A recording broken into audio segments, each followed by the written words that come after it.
Nous avons fini pratiquement l'essentiel de la phase de notre congrès, contrairement aux autres formations politiques qui organisent des congrès en un seul jour. Nous avons commencé dans les comités de base, les sections, ensuite les fédérations. Le congrès était prévu pour les 19 et 20 avril prochains. Malheureusement, il y a eu, comment on appelle ça, cette décision de justice qui pense qu'il y a un problème à l'intérieur de notre parti alors qu'il n'y en a pratiquement pas. Aujourd'hui, le débat, c'est où? Vous avez un ministre de la République qui a été exclu, n'est-ce pas, selon les critères, n'est-ce pas, de notre formation politique. Aujourd'hui, ce ministre dit qu'il est pour une transition, même pour 10 ans, il est pour la candidature du général Mamadi Doumbouya et il a même mobilisé les dockers à un moment donné pour susciter la candidature du général Mamadi Doumbouya. Cela ne correspond pas, n'est-ce pas, à la vision de l'UFDG. Nous, notre vocation, c'est conquérir et exercer le pouvoir politique dans notre pays. Donc nous disons encore une fois de plus que dans un pays normal où on ne cherche pas à instrumentaliser la justice à des fins de règlement de comptes politiques, on aurait compris tout de suite que les chemins sont divergents et que le monsieur n'est pas de notre formation politique.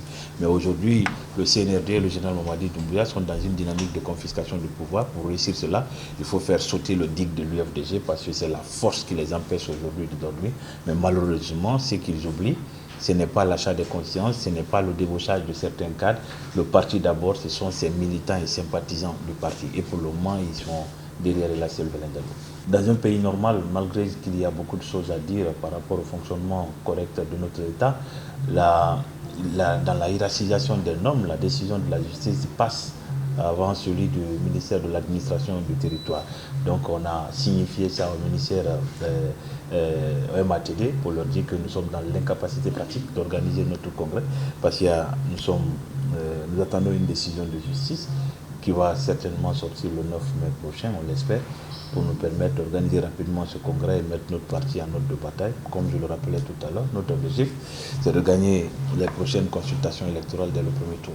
Le plus important pour nous, c'est de dire aux militants et sympathisants du parti de continuer à rester mobilisés, de continuer à rester debout et surtout sereins.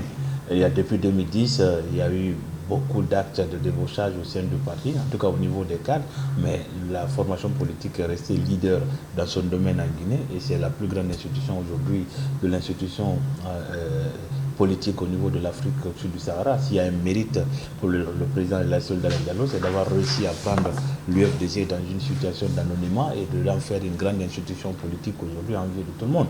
Les militants connaissent l'histoire de ce parti-là, ils savent qu'il y a un leader qui ne trahira jamais la lutte, qui ne trahira jamais les martyrs qui reposent au cimetière de Bambeto et qui ne trahira jamais la confiance des millions de Guinéens.